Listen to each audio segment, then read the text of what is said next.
सीता माता धरती में क्यों समा गई? जय हो सीता माता की। विष्णु के अवतार राम जो अयोध्या नगरी के राजा थे, उनकी पत्नी सीता माता थी।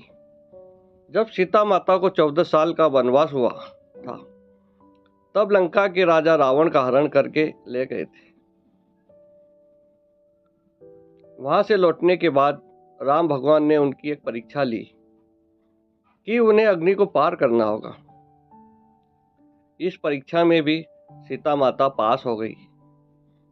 फिर वह अयोध्या नगरी आ गई और राजा राम अयोध्या के राज सिंहासन पर बैठ गए। और फिर वहां की जनता ने सीता को रावण के यहाँ रहने वाली एक दासी कहकर विरोध किया।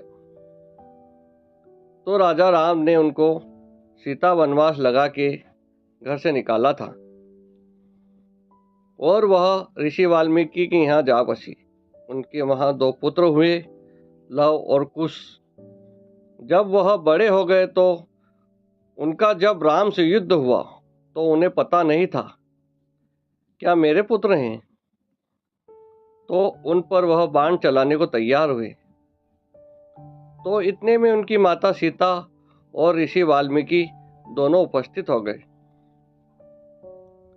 तो राम ने कहा कि तुम अयोध्या नगरी चलो।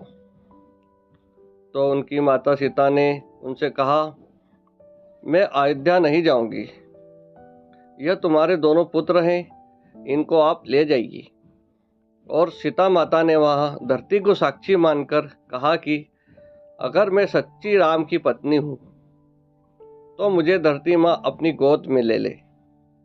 इतने में धरती माँ ऊपर आई और उसने सीता जी से कहा, आजा पुत्री, मेरी गोद में सो जा। तो वह उनकी गोद में सो गई